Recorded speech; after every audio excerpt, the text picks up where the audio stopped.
Hi guys! Welcome to my channel. So before we get started, make sure to hit that like button, also subscribe to my channel. In this video, we will talk about Top 10 Terrible Things Found in Chernobyl. So make sure to watch the full video. The Chernobyl meltdown and explosion is by far the worst nuclear disaster the world has ever seen. If you're over 30, you've heard of the famous Soviet disaster of Chernobyl. If you haven't, here is a recap. On April 26, 1986, about 1:23 a.m. reactor #4 overheated and exploded. That released a radioactive cloud that ended up killing 3 people immediately and several thousand directly from radiation. The exact number is still a bit of a debate. It also caused untold troubles for much of Europe. The meltdown created a fear of nuclear power that still exists today. But many of the more interesting and integral facts have not been widely publicized. Here are 10 things, broken up into 2 videos, I find really interesting. 1. Sweden actually sent the first alert. You have to remember 1986 was still during the Cold War. The Soviet Union didn't tell the West what was happening right when it happened. In fact, it took them days to tell their own people to evacuate nearby areas. After the explosion, the first Westerners to know were Swedish nuclear plant workers whose sensors read high levels of radiation. Sweden sent out the first alert that something was happening. It wasn't until the world pointed their satellites towards what is now northern Ukraine that we realized what had happened. 2. Radioactive iodine is the first killer. After the blast, the real killers come in the form of radioactive isotopes, transmitted by dust particles floating in the air and falling to the ground.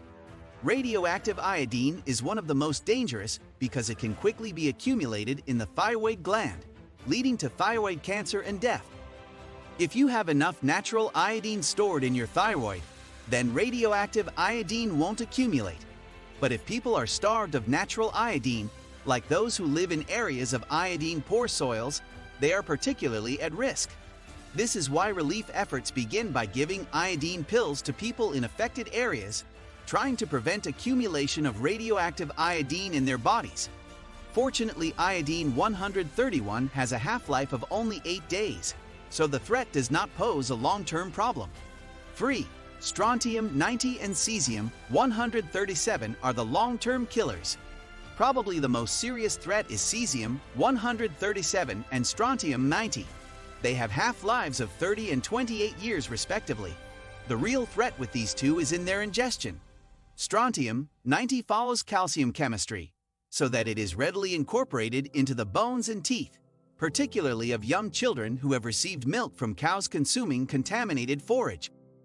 Cesium-137 parallels potassium chemistry, so it is readily taken into the blood and may be incorporated into tissues of people and animals. All of this causes serious health issues and death at various rates. The relatively long half-life of both these isotopes still makes them a huge problem today. Only about half of the radioactive material has decayed right now, hence an exclusion zone for safety. 4. Radiation in Chernobyl is relative. Radiation comes in many forms. In science, radiation falls on a spectrum of electromagnetic radiation. Long wavelengths are things like radio waves. Light is somewhere in the middle. Small lengths like alpha, beta, and gamma rays are emitted from radioactive isotopes. They can penetrate your cells and destroy your DNA. Of course, these rays exist all around us all the time. It's the amount that is the issue. Surprisingly, even very close to the main reactor, your levels of radiation can be very low.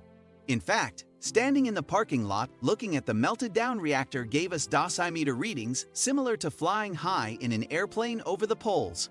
For a whole video just about the relative nature of radiation, I suggest this video. 5. Nobody lives in Chernobyl. There are lots of people that live in Chernobyl at different times. The ghost town that you see in most pictures is the feeder city of Pripyat. In theory, nobody lives there anymore. However, the town of Chernobyl, which is just over 10 km from the reactor, has residents that cycle in and out on regular intervals. Also, in the Life After Chernobyl documentary that we did, we found more people that live unofficially in the area. Like this 90-year-old guy. 6. You can still die from radiation in Chernobyl. If you already knew that radiation wasn't too bad in Chernobyl, you might think it's not bad. Truth be told, there are some pretty hot spots. These hot spots are usually found in cracks in and around Pripyat where the radioactive particles accumulated. They're also in areas of the Red Forest where a lot of the main fallout happened as was buried. On 3 occasions, my Geiger counter went off the charts. Essentially, our safety personnel told me that I could probably stand about 4 hours laying in that spot before succumbing to the dangerous radiation and then slowly dying because of it. It was more time than I thought it would take, but it's nothing to mess around with. 7. The animals are radioactive but doing well. This is a relative statement, obviously. The radiation causes odd growths and birth defects in the animals there. We as humans wouldn't stand for even a 1% rate of abnormality in our own species.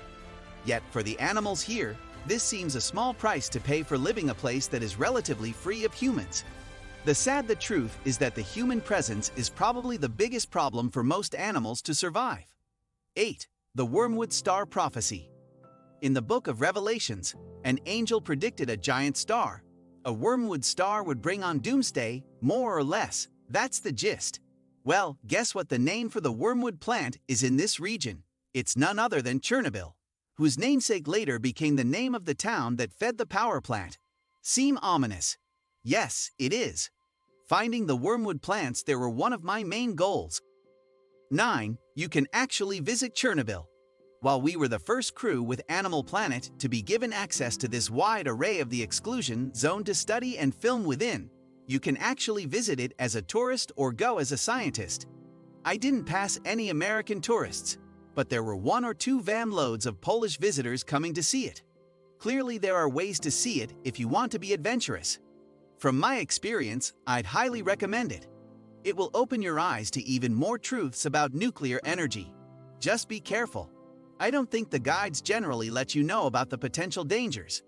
Remember, radiation is a silent, odorless, tasteless, invisible killer that kills you down the road.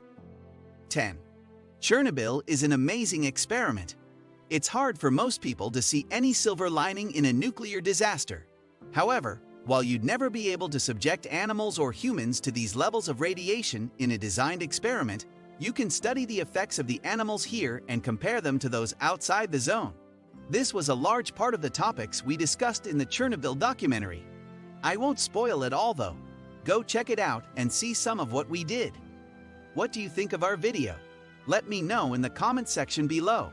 If you enjoyed this video, make sure to hit that like button. Also subscribe to our channel before you go. Thank you for watching.